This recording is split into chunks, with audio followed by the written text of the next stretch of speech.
Welcome back to MSBS chemistry classes. Dear students, previous lecture में हमने acid और base के बारे में पढ़ा था, जिसमें हमने उनकी reactions metal carbonates and metal hydrogen carbonates के साथ कराई थी। इसके अलावा हमने एक और चीज़ पढ़ी थी। हमने ये देखा था कि किस तरीके से डाइल्यूशन करने से हाइड्रोजन आयन कंसनट्रेशन की क्वांटिटी कम होती है या फिर हाइड्रोक्साइड आयन की कंसनट्रेशन का पावर कम होती जाती है। तो उसी को आज डिटेल में हम यहाँ समझने वाले हैं और किस तरह से किसी एक सॉल्यूशन को हम एक एसिडिक सॉल्यूशन कहेंगे या बेसिक सॉल्यूशन कहेंगे, वो कितना एसिडिक है या कितना कम एसिडिक है या कितना ज़्यादा बेसिक है या कम बेसिक है, ये सारी चीज़ें हम पता करेंगे एक इंडिकेटर के नाम से। उसका नाम है universal indicator. So let's start. देखिए, यूनिवर्सल इंडिकेटर का मतलब क्या है और इसकी ज़रूरत क्यों पड़ी। यूनिवर्सल इंडिकेटर का मतलब ये हो गया कि एक ऐसा इंडिकेटर जो किसी भी एसिड और बेसिक सॉल्यूशन की स्ट्रेंथ के बारे में बता सके। स्ट्रेंथ का मतलब हो गया, यदि कोई भी मीडियम एसिडिक है तो इसका मतलब वो कितना एसिडिक है, मीन्स स्ट्रॉन्ग एसिड होगा। अगर वो एसिडिक ज्यादा होगा तो उसको स्ट्रॉन्ग एसिड कहेंगे, अदरवाइज उसका नाम क्या जाएगा, वीक एसिड। इसी तरह से यदि कोई भी सॉल्यूशन बेसिक है तो कितना बेसिक है, अगर वो कम है तो वीक बेसिक और अगर ज्यादा है तो स्ट्रॉन्ग बेसिक। तो ये स्ट्रॉन्ग और वीक एसिड एंड बेसिस के बारे में हमें यूनिवर्सल इंडिकेटर क्या करता है, जानकारी देता है। ये एक प्रकार की ऐसी स्ट्रिप होती है जिसमें डिफरेंट डिफरेंट कलर पे डिफरेंट डिफरेंट वैल्यूज होती हैं। तो उसके लिए एक स्केल दिया गया जिसे हम कहते हैं पीएच स्केल। देखिए, पीएच स्केल से पहले आपको एक इन्फॉर्मेशन होनी चाहिए, इसकी नॉलेज होनी चाहिए हाइड्रोजन आयन या हाइड्रोक्साइड आयन के बारे में। फॉर एग्जाम्पल, आपने क्या किया, एक सॉल्यूशन लिया है, ओके, और इस सॉल्यूशन में आपने क्या किया, ऑलमोस्ट इतना जो है आपका इसमें एक सॉल्यूशन है और ये सॉल्यूशन आपका एसिडिक सॉल्यूशन है। फॉर एग्जांपल, एसिड या बेस का कुछ भी सॉल्यूशन हो सकता है। अगर ये एसिड सॉल्यूशन है तो इसका मतलब इसमें H पॉजिटिव आयंस होंगे और अगर बेसिक होगा तो इसमें OH नेगेटिव आयंस होंगे। ओके, तो ऐसे केस में क्या होगा कि जैसे ही जो H पॉजिटिव आयंस होंगी, इनकी जितनी भी क्वांटिटी होगी पर यूनिट एरिया में, फॉर एग्जांपल यहाँ पर यूनिट एरिया में जो H positive means hydrogen ion के जो कंसंट्रेशन टर्म्स हैं वो ऑलमोस्ट 10 है फॉर एग्जाम्पल। लेकिन जैसे ही हम इसमें क्या करना शुरू कर देते हैं, by the process of dilution. Dilution का मतलब आप सभी लोग समझते हैं कि वाटर को ऐड करना। जब हम इसमें वाटर ऐड करते हैं तो उसका वॉल्यूम, पहले अगर वो ये वॉल्यूम V1 था तो अब ये वॉल्यूम बढ़कर क्या हो जाएगा, V2 वॉल्यूम हो जाएगा। इसका मतलब अब इसमें भी अगर ये एसिड सॉल्यूशन है तो H पॉजिटिव आयंस कंसंट्रेशन होंगी, अगर ये बेस है तो OH नेगेटिव आयन कंसंट्रेशन होंगी। अब हम अगर इसके पर यूनिट एरिया की बात करते हैं और इसमें number of ions of hydrogen H positive ions की अगर बात करते हैं तो अब ये 10 ना रहकर अब इसमें फॉर एग्जांपल थोड़ा कम रह जाएगा, that is 5 ions per unit area, क्योंकि सभी के सभी जो आपके आयंस होंगे वो क्या करने लगेंगे, पूरे वाटर सॉल्यूशन में डिजॉल्व होना शुरू हो जाएंगे और जिस वजह से पर यूनिट एरिया में जो आपके H पॉजिटिव आयंस की जो क्वांटिटी है वो क्या होती रहेगी, रिड्यूस होती रहेगी और वो डाइल्यूशन प्रोसेस कहलाती है। ये हमने पढ़ा था पिछले चैप्टर में। अब हमें ये पता नहीं है, पिछले जो टॉपिक था उसमें हमने ये चीज पढ़ी थी, अब हमें ये चीज नहीं पता कि अब ये कितना एसिडिक है और ये कितना बेस। मीन्स मान के चलिए आपके पास ये 10 आयंस पर यूनिट एरिया में थी और इसका पर यूनिट एरिया में इतना है 5 आयंस है। इसका मतलब ये स्ट्रॉन्ग एसिड है और ये कैसा एसिड है, ये वीक एसिडिक सॉल्यूशन है। ये चीज आपने इस बेस पर पता कर ली है। ऐसे ही पता करने के लिए एक स्केल दिया गया है जिसको हम बोलते हैं यूनिवर्सल इंडिकेटर, और उसमें पीएच स्केल के बारे में आज हमें जानना है। यूनिवर्सल इंडिकेटर एक प्रकार का ऐसा सब्सटेंस होता है जो कलर एज वेल एज जो वैल्यूज होती हैं उनकी आधार पर क्या करता है, किसी भी एसिडिक और बेसिक सॉल्यूशन के बारे में पता करता है। ठीक है, तो ये जो चीजें हैं हम आज इसमें समझेंगे। पीएच स्केल के बारे में आपने समझा होगा। पीएच स्केल होता क्या है, एक्चुअली यहाँ पे जो पी का मतलब है ये होता है पोटेंस। इस पी का एक्चुअल मीनिंग होता है पोटेंस, जो कि एक जर्मन वर्ड है और जिसका मतलब होता है पावर। ओके, और यहाँ H की जो क्वांटिटी दिख रही है इसको बोलते हैं हाइड्रोजन आयन के कंसंट्रेशन टर्म से रिलेट करता है। ओके, तो power of hydrogen ion. Okay, pH scale means हो गया तो power of the hydrogen ion concentration, hydrogen ion concentration का पीएच। एक्चुअली जो पीएच का फॉर्मूला होता है वो होता है negative of log hydrogen ion concentration, means pH is the negative logarithm of hydrogen ion concentration. तो ये बातें आपको पता होनी चाहिए जब हम पीएच की बात करते हैं तो। ओके, तो हमें पीएच के बारे में ये चीज पता चल चुकी है, तो अब हम आसानी से क्या कह सकते हैं, इसमें एक रिलेशन रिलेशन इन दोनों के बीच में बना सकते हैं। जैसे पीएच जो है आपकी पॉजिटिव वैल्यू है और हाइड्रोजन आयन कंसंट्रेशन नेगेटिव की में फॉर्म में है। इसका मतलब ये होता है कि जो पीएच होता है वो हमेशा हाइड्रोजन आयन कंसंट्रेशन के कैसे होगा, इनवर्स रिलेशन में होगा। मीन्स हाइड्रोजन आयन का कंसंट्रेशन जितना ज्यादा होगा पीएच की वैल्यू उतनी ही कम होगी। और इस बात का ध्यान रखिए कि जिस भी सॉल्यूशन में आपके हाइड्रोजन आयंस की क्वांटिटी ज्यादा होगी वो वाला मोर एसिडिक सॉल्यूशन आपका कहलाएगा। इसी तरह से अगर किसी भी सॉल्यूशन में हाइड्रोजन आयन का कंसंट्रेशन लेस है तो इसका मतलब वो कैसा कहलाएगा, वीक एसिडिक सॉल्यूशन कहलाएगा या वीक एसिड कहलाएगा। इस बात को आप समझ सकते हैं। तो अब हम क्या करेंगे, वैसे हाइड्रोक्साइड आयन के लिए भी हो सकता है। हाइड्रोक्साइड आयन में क्या होता है, जिसमें जितना अधिक हाइड्रोक्साइड आयन होगा वो उतना ही अधिक क्या होगा, बेसिक होगा। Means it will be more basic.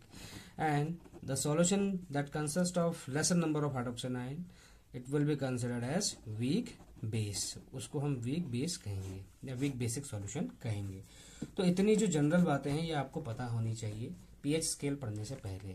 PH के बारे में, पीएच होता क्या है, पीएच जो होता है negative log of hydrogen ion concentration. और हम ये कह सकते हैं कि pH relates inversely with the hydrogen ion concentration.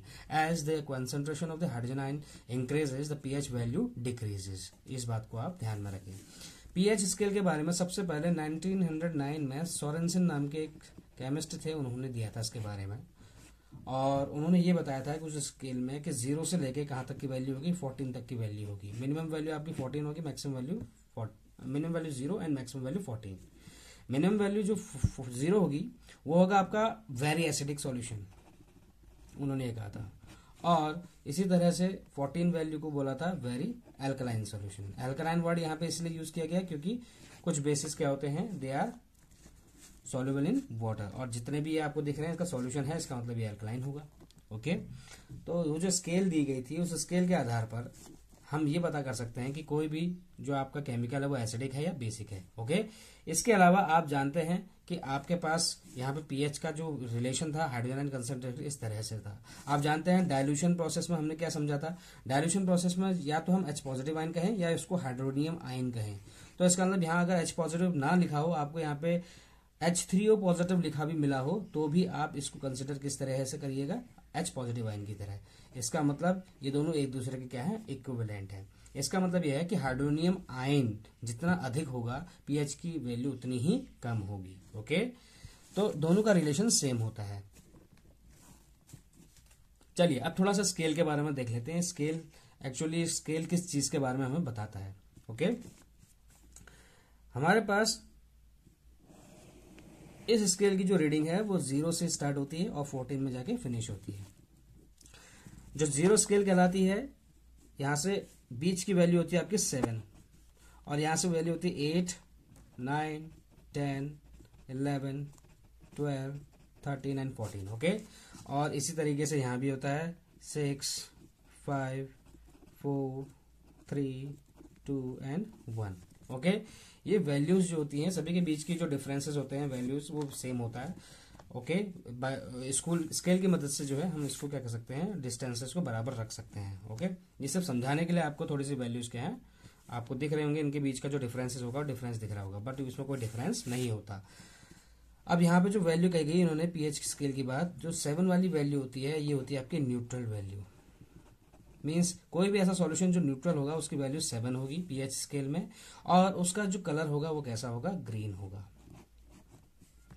इसके अलावा इन्होंने ये कहा था कि अगर पीएच की वैल्यू में डिक्रीमेंट होता है, मीन्स अगर यहाँ को पीएच डिक्रीज करेगा तो इसका मतलब ये होगा कि जो एसिडिक नेचर होगा वो क्या करेगा, इंक्रीज करेगा।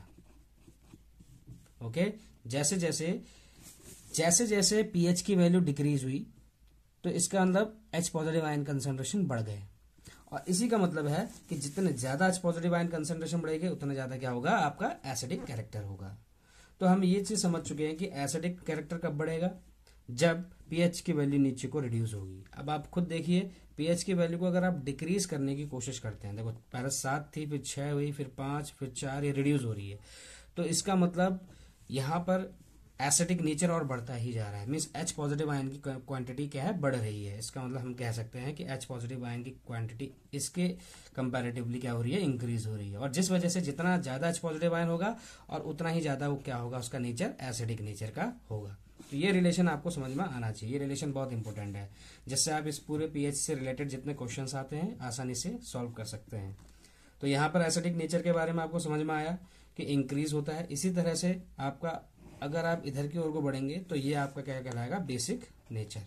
मीन्स उधर को एसिडिक नेचर बढ़ता है तो इधर को कौन सा नेचर बढ़ता है, बेसिक नेचर इंक्रीज करता है। ओके, और हम ये भी कह सकते हैं इधर को जाने में क्या होता है, हाइड्रोजन आयन का जो कंसंट्रेशन होता है, ये जो ब्रैकेट स्क्वायर ब्रैकेट होता है उसे कंसंट्रेशन टर्म से डिनोट करते हैं। ओके, तो हाइड्रोजन आयन कंसंट्रेशन जो होता है वो क्या करता है, इधर को इंक्रीज करता है, और इधर को क्या इंक्रीज करता है, हम कह सकते हैं हाइड्रोक्साइड आयन, क्योंकि ये क्या है, बेसिक है सॉल्यूशन। तो बेसिक सॉल्यूशन में हाइड्रोक्साइड आयन की जो क्वांटिटी होती है उधर को इंक्रीज करती है। या इसके अगेंस्ट हम कह सकते हैं H positive value means hydrogen ion के जो कंसंट्रेशन है वो इधर को इंक्रीज कर रहे हैं, तो इसका मतलब इधर की वैल्यू को क्या करेंगे, डिक्रीज। मींस अगर पीएच की वैल्यू इंक्रीज करती है, मतलब पीएच की वैल्यू इंक्रीज कर रही है, तो इसका मतलब एच की वैल्यू क्या करनी चाहिए, एच पॉजिटिव वैल्यू डिक्रीज करनी चाहिए उसके रिस्पेक्ट में।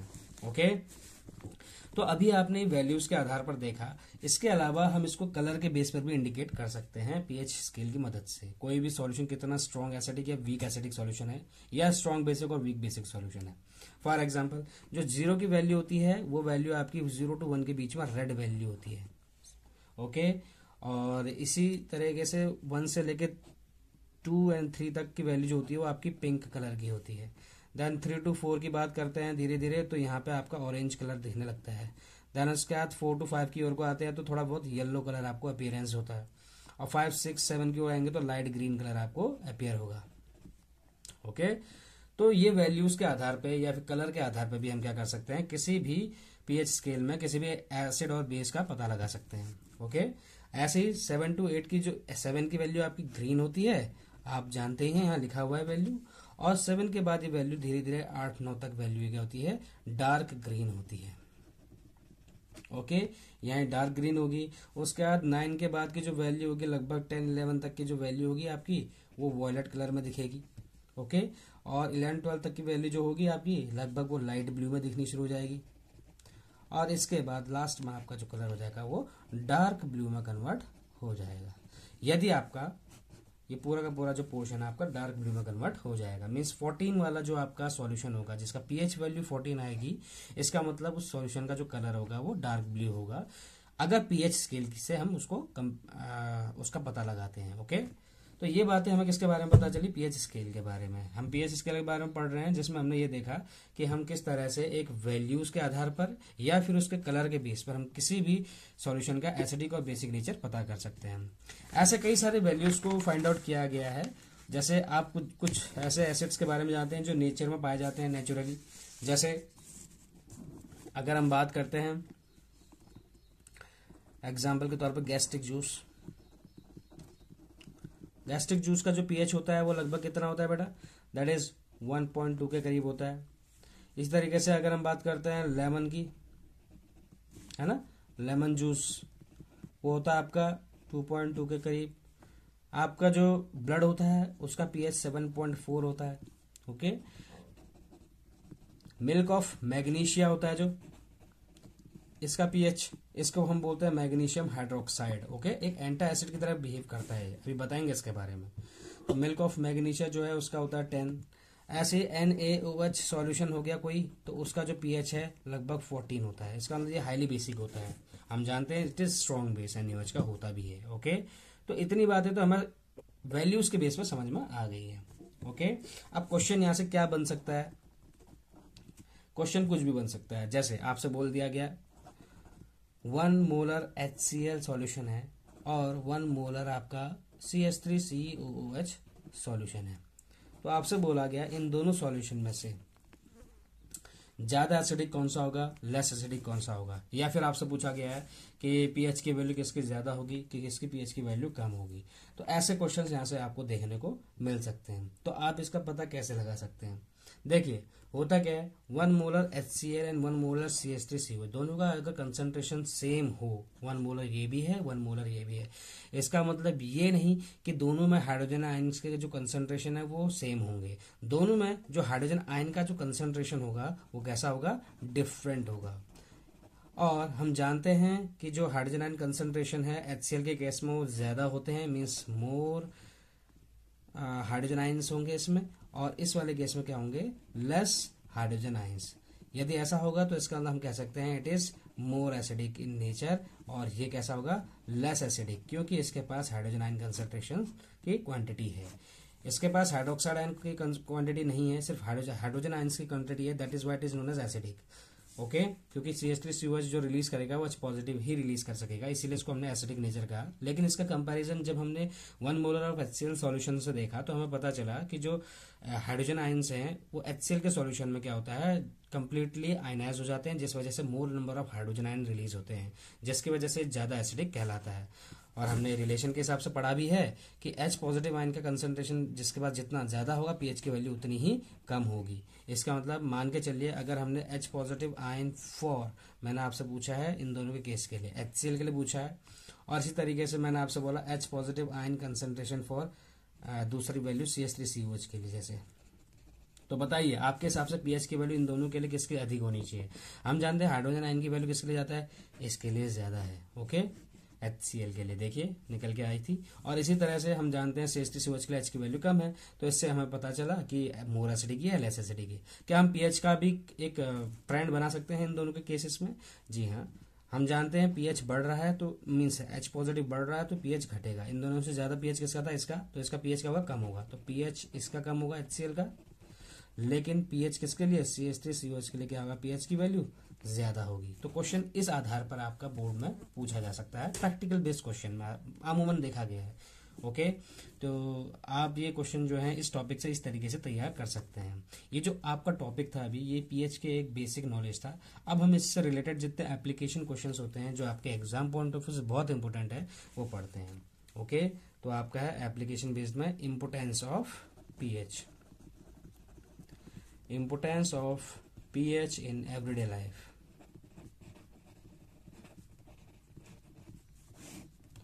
ओके, अब इम्पोर्टेंस के हिसाब से हम pH देखें तो कैसे हो सकता है। हमारे डे टू डे एक्टिविटीज में हम आसपास में देखते हैं कई सारे ऐसे एग्जांपल्स जो हमें हमारे pH की वैल्यू के बारे में बताते हैं। जैसे आपने देखा है जो एनिमल्स और प्लांट्स होते हैं वो pH सेंसिटिव प्लांट्स होते हैं, देखेंगे अभी। तो पहला जो आपका इम्पोर्टेंस है वो है animals and plants they are sensitive to pH। तो हम लिख सकते हैं इसको pH सेंसिटिव होते हैं। कैसे, इसको समझते हैं।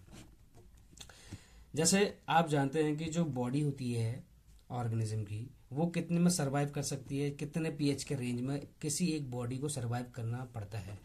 तो वो जो रेंज होता है आपका लगभग 7 से लेके 7.8 pH के करीब का रेंज हो, तो वहाँ पर बॉडी क्या होने लगेगी, ऑर्गेनिज्म क्या करेगा, सरवाइव करेगा। ओके, तो सर्वाइव के लिए हमें ऑप्टिमम pH इतना तो कम से कम चाहिए। और इसके अलावा हम जानते हैं कि जब बारिश होती है, आप जानते हैं रेन के समय में जब उस रेन का pH लेस देन 5.6 हो जाए, अगर उस रेन का pH लेस देन 5.6 हो जाए तो इस प्रकार की जो रेन होती है उसको हम क्या कहते हैं, एसिड रेन कहते हैं। अब देखिए यही एसिड रेन बरसती है तो उसके बाद बरसने के बाद क्या करती है, नदियों में जाके मिल जाती है, मीन्स रिवर में क्या हो जाती है, डिसॉल्व हो जाती है। जब ये नदियों में डिसॉल्व हो जाती है तो उसके बाद क्या होता है, जितनी भी आपकी एक्वाटिक लाइफ होती है, मीन्स समुद्र में रहने वाले जितने भी जीव होते हैं जो एक ऑप्टिमम pH इतने से इतने के बीच में सर्वाइव करते हैं, तो एक्वाटिक लाइफ की जो एक्वाटिक लाइफ होती है इस एसिड रेन की वजह से क्या होता है कि इनका pH कम होने लगता है, मीन्स वो एसिडिक होने लगता है, जिस वजह से इनकी जो लाइफ होती है वो कैसी हो जाती है, डिफिकल्ट हो जाती है। तो ये प्रभाव हमारा जो लिविंग ऑर्गेनिजम्स में या एक्वाटिक लाइफ में पड़ता है एसिड रेन का, या फिर हम कह सकते हैं due to change in pH। तो pH का जो वेरिएशन होता है उसके आधार पर आपका क्वेश्चन पूछा जा सकता है कि how does the variation in pH can lead to difficult survival in the aquatic life, इस तरीके से कोई क्वेश्चन आ सकते हैं। ओके, जो दूसरा इसका एप्लीकेशन है वो क्या हो सकता है कि हम जानते हैं, जैसे आपने देखा होगा कभी जो मिट्टी होती है आपके घर की, pH ऑफ सॉइल। ओके, जो आपकी घर की मिट्टी होती है उसमें भी कभी हमेशा कभी कभी ऐसी सिचुएशन आ जाती है जब आपके जो पौधे होते हैं वो जलने शुरू हो जाते हैं। ओके, या फिर पौधे जो हैं समय से पहले क्या हो जाते हैं, डेड हो जाते हैं। ऐसा क्यों होता है, कई सारे कारण होते हैं, उनमें से एक कारण होता है आपका pH। अब इसके लिए एक एक्टिविटी करनी पड़ेगी आपको, और ये बहुत इजी एक्टिविटी है जो कर सकते हैं आप। आपको लगभग 2 ग्राम सॉइल का सॉल्यूशन बनाना है पानी में, और उसके बाद उसको क्या कर देना है, एक फनल की मदद से क्या करता है, सेपरेट करना है। और जितना भी आपका ये फिल्ट्रेट बचेगा, मीन्स पानी का जो सॉल्यूशन बचेगा, अब इसको आपको क्या करना है, टेस्ट करना है। और इसका टेस्ट किससे करना है, पीएच स्केल से ही आपको इसका टेस्ट करना है। इस सॉल्यूशन को जब हम पीएच पेपर की मदद से, मीन्स एक आपके पास पीएच पेपर होता है जिसमें पीएच पेपर जो होता है उसको इस सॉल्यूशन में डिप करेंगे, और इस पीएच पेपर को जब इस सॉल्यूशन में हम डिप करेंगे, और डिप करने की वजह से इसमें क्या होगा, कलर चेंज होगा। कलर चेंज होते ही हम क्या करेंगे, इस कलर को उस स्ट्रिप में या फिर उस पीएच स्केल में क्या करेंगे, कंपैरिजन करेंगे। तो इस कलर चेंज की वजह से जो पीएच स्ट्रिप में बदलाव आएगा, और इसमें जो भी कलर होगा आपका, वो कलर इस पूरी पीएच स्केल में जहां पर मैच होगा, उसका पीएच वही होगा और उसका नेचर वही होगा। ओके, तो इसका मतलब जो है हम किसी भी सॉइल का पीएच भी पता कर सकते हैं। ओके, और हम फिर इससे ये पता करेंगे कि ये जो हमारा सॉइल है वो एसिडिक है या फिर बेसिक है। तो कई बार ऐसा क्वेश्चन पूछा भी गया था एक बार कि कौन सी ऐसी कंडीशन है जिस कंडीशन में क्या होता है कि आपके घर में जो वो होते हैं, किसान होते हैं, तो किसान खेतों में चूना डालना शुरू कर देते हैं। तो कभी कभी उसका जवाब कैसे लिखा जाता है उसको समझिए। आपसे क्वेश्चन पूछा गया है कि जो फार्मर्स होते हैं कभी कभी खेतों में चूना डालते हैं, और चूना का मतलब क्या है, एक्चुअली कैल्शियम ऑक्साइड, जिसको हम क्विकलाइम भी बोलते हैं। आप जानते ही हैं कैल्शियम ऑक्साइड को क्विकलाइम बोला जाता है। इसके अलावा हम क्या कह सकते हैं, स्लैग लाइम, मीन्स अगर इसमें वाटर मिला दिया जाए तो ये क्या बन जाएगा, CaOH होल ट्वाइस। ओके, और इसको हम क्या बोलते हैं, स्लैग लाइम बोलते हैं। आप पढ़ते हुए आए हैं। ओके, तो आप जानते हैं कैल्शियम ऑक्साइड को हम बोलते हैं क्विक लाइम, एग्जाम में इस नाम से भी कभी कभी पूछ लिया जाता है, और इसको बोलते हैं हम स्लैग लाइम। तो या फिर दूसरी बात, चौक डालता हो, मीन्स चौक मीन्स CaCO3 डालता हो, ऐसा भी हो सकता है। देखिए होता क्या है, एक्चुअली चौक जो बना होता है वो CaCO3 का बना होता है। जैसे ही कैल्शियम ऑक्साइड मीन्स चूना जो होता है आपका कैल्शियम ऑक्साइड होता है, वो जैसे ही वाटर के साथ रिएक्शन करता है, जब खेत में किसान आपका कैल्शियम ऑक्साइड चूना डालने की कोशिश करता है, तो उसमें जो मॉइस्चर की प्रेजेंस में आता ही जब वो कैल्शियम ऑक्साइड रिएक्शन करता है तो CaOH whole twice means calcium hydroxide का फॉर्मेशन करता है, जो कि नेचर होता है बेसिक, मीन्स OH की वजह से ये बेसिक है। और ये बेसिक नेचर होने की वजह से क्या होता है, वो जो सॉल्यूशन होता है आपका, मीन्स जो आपका पीएच स्केल है, वो जो पीएच स्केल होगा उसमें वो वैल्यू क्या दिखाएगा, आपका बेस की तरफ को मीन्स ज्यादा दिखाएगी, मोर वैल्यू दिखाएगा। हम जानते हैं पीएच स्केल में इधर की तरफ को क्या होता है, बेसिक नेचर होता है, तो पीएच की वैल्यू ज्यादा आएगी इसमें। ओके, तो इससे ये पता चल चुका है हमें कि हम क्या कर सकते हैं कि कोई भी एसिडिक सॉल्यूशन में अगर हम उसको कंट्रोल करना है तो हम उसमें चूना डाल सकते हैं, क्योंकि चूना रिएक्शन करने के बाद वाटर के साथ वो एक बेसिक सॉल्यूशन बनाता है, और जहां एसिड के साथ बेस मिल गया तो वहां पर कौन सी रिएक्शन हो जाती है, न्यूट्रलाइजेशन रिएक्शन होती है। और इस तरह से हम क्या कर सकते हैं, जो एसिडिक नेचर है उस सॉइल का, उसके पीएच को कंट्रोल कर सकते हैं by adding quicklime, okay, calcium oxide. तो ये कुछ बातें थी, ये दो ऐसे वेरी इंपॉर्टेंट एप्लीकेशंस थे जो आपके एग्जाम पॉइंट ऑफ व्यू से इंपॉर्टेंट है। तीसरा जो एप्लीकेशन है वो है आपका डाइजेस्टिव सिस्टम का। आपने देखा है, कई बार महसूस भी किया है, सभी के साथ हुआ है, डाइजेस्टिव सिस्टम खराब हो जाता है कभी कभी, मीन्स एसिडिटी ज्यादा हो जाती है। और ये एसिडिटी होने का कारण क्या है, तो तीसरा जो एप्लीकेशन है इसी में हम पीएच के बारे में पढ़ेंगे, डाइजेस्टिव सिस्टम के। देखिए होता क्या है कि जो अपना डाइजेस्टिव सिस्टम होता है, जब इंडाइजेशन हो जाता है, मीन्स ठीक से खाना पचता नहीं है जब, तो इंडाइजेशन के समय पे हमारा जो स्टमक होता है वो एक्सेस ऑफ HCl प्रोड्यूस करना शुरू कर देता है। तो ये जो HCl होता है जब वो प्रोड्यूस होना शुरू होता है, और HCl एक एसिड होता है, तो ये एसिड प्रोड्यूस होना शुरू हो जाता है, और जिसकी वजह से हमें क्या होता है, पेन एंड इरिटेशन शुरू हो जाती है। जब पेन और इरिटेशन होगा तो इसके अगेंस्ट हमें क्या लेना पड़ेगी, मेडिसिन लेनी पड़ेगी, हम जानते हैं। और वो मेडिसिन हम ले रहे हैं जैसे मिल्क ऑफ मैग्नीशिया, आमूमन घरों में यही होता है, मिल्क ऑफ मैग्नीशिया। अब देखिए मिल्क ऑफ मैग्नीशिया का नाम कई बार सुना है आपने, तो आज इसके बारे में पढ़ भी लेते हैं। इसका जो फॉर्मूला होता है मैग्नीशियम हाइड्रोक्साइड होता है, एक्चुअली इसका जो नेचर होता है वो होता है बेसिक नेचर। आप जानते हैं आपके स्टमक में एक एसिड का फॉर्मेशन हुआ है, उस एसिड के अगेंस्ट कोई दवा काम कर रही है और वो दवा का नेचर है बेसिक। इसका मतलब यहाँ पे भी न्यूट्रलाइजेशन प्रोसेस हुई है। मीन्स यदि एक्सेस ऑफ एसिड होगा तो उस एक्सेस ऑफ एसिड को न्यूट्रलाइज करने के लिए जो आपने टैबलेट ली है वो milk of magnesia, that is basic in nature, so it will as soon as combine with the acid and neutralize it, और जिसकी वजह से इंडाइजेशन प्रोसेस, जो इंडाइजेशन प्रॉब्लम होती है वो ठीक हो जाती है। तो ऐसे ही हम लोग कई सारे एग्जाम्पल्स और हैं जिसके बारे में पढ़ सकते हैं। चौथा, आप जानते हैं हमारे दांत कभी कभी क्या हो जाते हैं, डिके हो जाते हैं, जैसे हम टूथ डिके कहते हैं। कैसे कह सकते हैं इसको? देखिए, एक्चुअली जो हमारा टूथ होता है जिस सॉकेट में होता है उस सॉकेट को हम बोलते हैं टूथ इनेमल। क्या बोला जाता है? Tooth enamel. ओके, और टूथ इनेमल जो होता है it is the hardest part of our body. हमारे शरीर का सबसे मजबूत हिस्सा यही होता है, टूथ इनेमल, जिसमें आपके दांत जो होते हैं उस सॉकेट में गड़े होते हैं। ओके, तो ये जो टूथ इनेमल होता है कभी कभी पूछ लिया जाता है इसके बेस पे क्वेश्चन कि what is tooth enamel chemically. तो हम कह सकते हैं chemically it is calcium phosphate.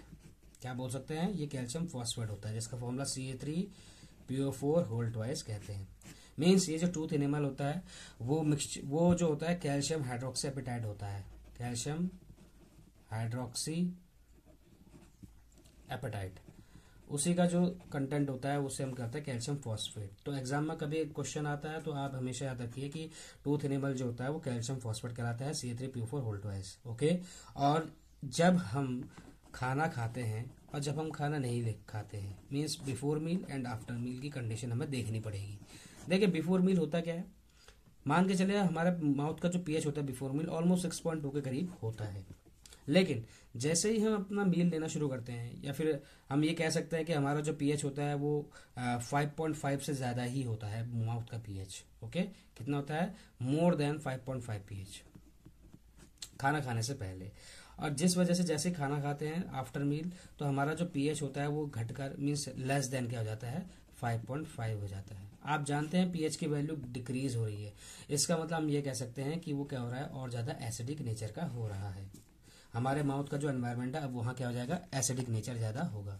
तो इस एसिडिक नेचर को कम करने के लिए हम क्या कर सकते हैं, और ये एसिडिक नेचर बनता क्यों है उसको भी समझते हैं। खाना खाने के बाद आफ्टर टेकिंग मील, जब ये मील हमारे माउथ पार्ट में रह जाता है तो वहाँ पर क्या होता है कि जो बैक्टीरिया होते हैं हमारे माउथ में प्रेजेंट, वो बैक्टीरिया क्या करते हैं, इस मील को क्या करने लगते हैं, डिग्रेड करना शुरू करने लगते हैं। मीन्स इसका डिग्रेडेशन प्रोसेस करते हैं, और डिग्रेडेशन की वजह से क्या क्या बनाता है, शुगर बनाता है। ओके, मीन्स किस किस का डिग्रेडेशन करता है, शुगर का डिग्रेडेशन करता है, फूड का डिग्रेडेशन करता है, और अल्टीमेटली क्या प्रोड्यूस करता है, ये एसिड प्रोड्यूस करता है। इसका मतलब जो मील हम खाते हैं, बिना अगर हम मील खाने के बाद, मील लेने के बाद अगर हम टूथपेस्ट ना करें या टूथपेस्ट का इस्तेमाल ना करें तो इसकी वजह से हमें हानि हो सकती है। क्यों? क्योंकि ये जो एसिड होता है ये एसिड क्या करने लग जाता है, ये कोरोड करना शुरू कर देगा किसकी लेयर को, कैल्शियम हाइड्रोक्सी एपेटाइट।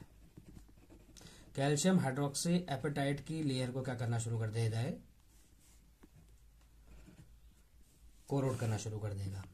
आप जानते हैं जब ये कोरोड होना शुरू होगा तो इसकी वजह से हमें जो पीएच होगा वो डिक्रीज हो जाएगा।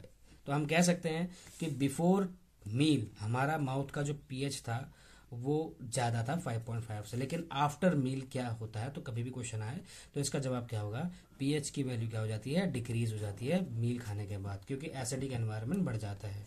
ऐसा क्यों? क्योंकि हम जानते हैं कि एसिडिक नेचर जितना ज़्यादा H पॉजिटिव होगा उससे रिलेट करता है, और हम जानते हैं H positive inverse of pH है। इसका मतलब हम यह भी कह सकते हैं कि जो उतना ही ज़्यादा एसिडिक क्राउड है जिसकी वैल्यू पीएच की उतनी ही कम होगी।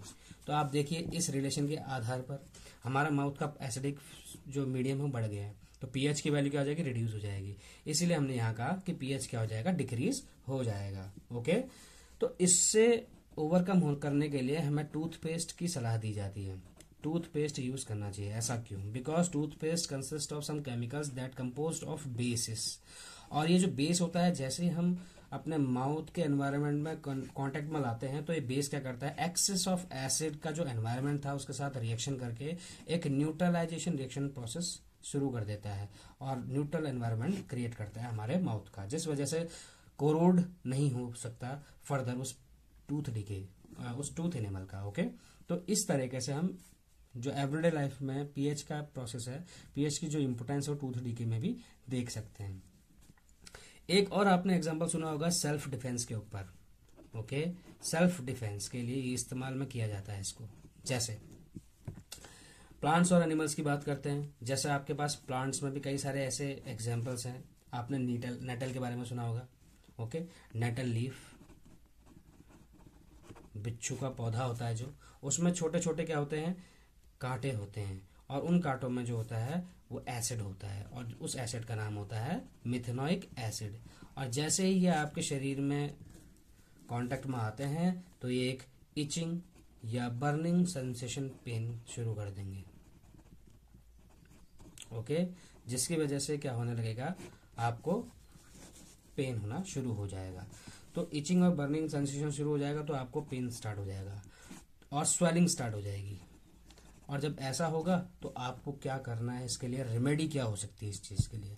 तो इसकी जो रेमेडी है वो है इसी के just against, means it consist of an acid, so you have to apply some base.